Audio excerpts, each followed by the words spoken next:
Hey guys, Music Man here back with another Identity V video. In this video I'm going to be showing you a bit of my Feaster gameplay, and I'm going to be doing commentary over that so you can get a little bit in my head to know what I think about when I play the Feaster. So without further ado, let's get into the video. Alright, so here we've got, I'm playing the Feaster, and those are the survivors, and I'm going to be going across the bridge to 10. So the reason why I chose to go this route is because if you can catch a survivor in here, it's usually a relatively easy down, just because there's not a great kiting areas on this side of the bridge. I mean, working carousel is pretty alright and the stuff around there, but the tent side of this area of the bridge is actually not that good. So here I'm using my tentacles to block off kiting areas there, and the perfumer is doing a good job using her perfumes to undo that damage. So now I'm moving around. The perfumer's going to go this way again, try to block off kiting areas.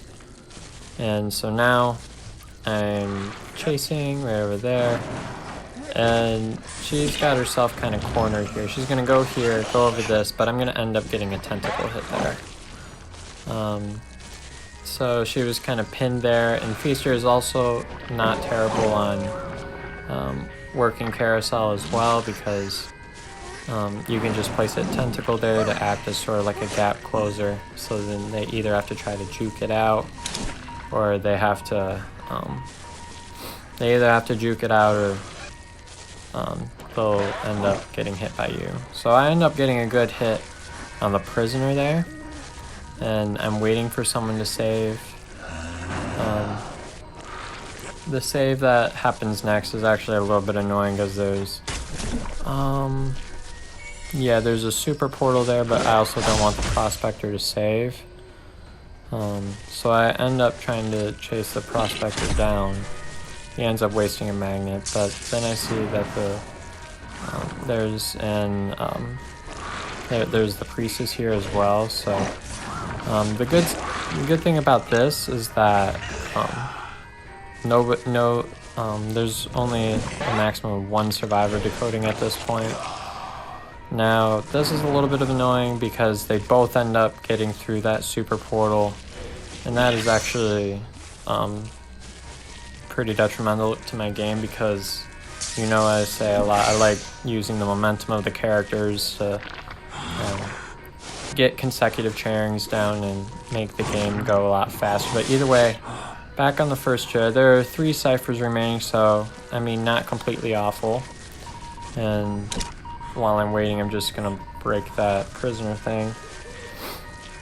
So now I'm waiting for that tinnitus icon to go off before I place my tentacle down. Right now I've got 2 in there, so I want to sort of conserve them. And now I see that it's up, so I'm going to place it down. And actually, the priestess is going to be right there. I'm going to go right there, and then this ends up being a stuffed save because I used the Nightmare Gaze. Now, what the Nightmare Gaze does is it allows you to spam the tentacles with no cooldown. So that's really nice to have along with you. When you're camping, you just have to Nightmare Gaze them, have like 1 or 2 tentacles there, and then that'll make it so that you'll be able to stuff those saves as long as they don't bait your tentacles.